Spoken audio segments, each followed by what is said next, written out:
قرآن میں جو صیغہ ہے نا من ذا الذی یشفع عندہ الا باذنہ، اس کا انداز تخاطب جو ہے نا وہ آپ اگر کسی عربی گرامر والے سے پڑھیں سمجھیں تو آپ کو اندازہ ہوگا اللہ نے بڑے منفرد انداز میں یہ کلام فرمایا، اور اس کلام کو رکھا ہے اس آیت کے وسط میں جو قرآن کا خود صحرا ہے، آیت الکرسی۔ اتنی اہم ترین آیت کے اندر اس کے وسط میں اس جملے کو رکھا گیا ہے،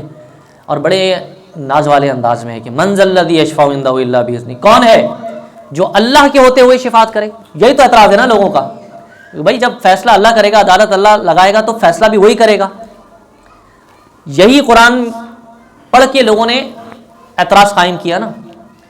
تو اللہ نے تو اس وقت اس انداز کو اختیار فرمایا کہ آنے والی قوم میں کون کون لوگ ہوں گے، دنیا میں کون کون سے سوالات جنم لیں گے، تو اللہ تعالیٰ نے بڑے منفرد انداز میں فرمایا کہ بھئی یہ اصولی بات ہے، من ذا الذی یشفع عندہ الا باذنہ، کون ہے کہ اللہ کے ہوتے ہوئے اس کا دربار ہے، اس کا تخت ہے، اس کا تاج ہے، اس کی حکومت ہے، اور وہ اعلان بھی کر چکا ہو کہ لمن الملک اليوم، کون ہے قیامت والے دن جو مالک رہ گیا ہو، کون بادشاہ، کس کی سلطنت، کس کی حکومت، کس کی پہچان، کس کی شاہی، کوئی نہیں ہے، للہ الواحد القہار۔ اللہ فرماتا ہے آج صرف حکومت ہے تو قہار کی ہے۔ یہ اعلان ہونے کے بعد ایک میزان قائم ہے، اور سب کے ذہن میں یہی سوال ہے نا کہ جب اللہ میزان قائم کرے گا اور عدالت خود لگائے گا تو حساب بھی اللہ کو دینا ہے، اور جنت دوزخ کا فیصلہ بھی اللہ نے کرنا ہے، تو فیصلہ اور ہے، شفاعت اور ہے۔ یہی تو فرق سمجھا رہا ہے قرآن آپ کو کہ فیصلہ اور سفارش اس میں فرق ہوتا ہے۔ فیصلہ تو رب کرے گا، لیکن شفاعت اور سفارش اس دن کوئی نہیں کر سکے گا، اللہ خود فرماتا ہے، لیکن الا باذنہ، اس دن اللہ خود ہی تو اذن دے گا، محبوب آپ بات شروع کریں گے تو بات چلے گی، آپ بات شروع کریں گے تو بات چلے گی نا، فیصلہ تو کرنا ہے رب نے ہے نا، حکومت تو اس کی ہے، عدالت اس کی ہے، لیکن وکیل آتا ہے نا، مجرم کے ساتھ وکیل آتا ہے۔ دنیا کا جو نظام ہے نا، اللہ نے انسان کو اپنی فطرت پر پیدا کیا ہے، جو بیٹھا ہے نا فیصلہ کرنے، وہ انتظار میں ہوتا ہے کہ مجرم کے ساتھ اس کا مدعی بھی آئے اور وکیل بھی آئے، اور وکیل آ کر پیش کرتا ہے۔ ہر امت کا نبی اس کا وکیل ہوگا، ہر امت کا نبی اس کا وکیل ہوگا، اور اپنی اپنی امت کی سفارشات پیش کرنے کے لیے وکیل ہوگا، لیکن مقام محمود وہ سفارش کا مقام ہے جو کسی کو عطا نہیں ہوگا، وہ صرف اور صرف ایک خاص مقام ہے۔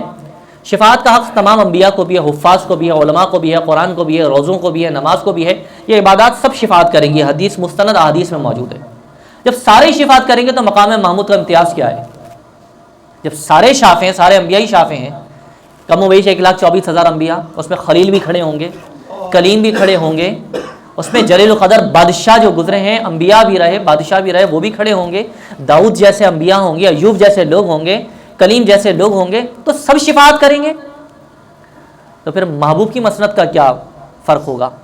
تو مقام محمود مقام شفاعت ہے، لیکن یہ وہ مقام شفاعت ہے کہ جو بخشوانے پہ آئے تو بخشوا کے چلے،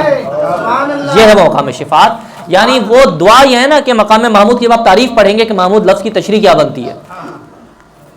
یہ محبوب اور محمود دونوں ہم وزن ہیں، اور حمد کر کے اتنا محبوب بندہ ہو جائے کہ اس کی بات کو نہ ٹالا جائے، اس کو محمود کہتے ہیں۔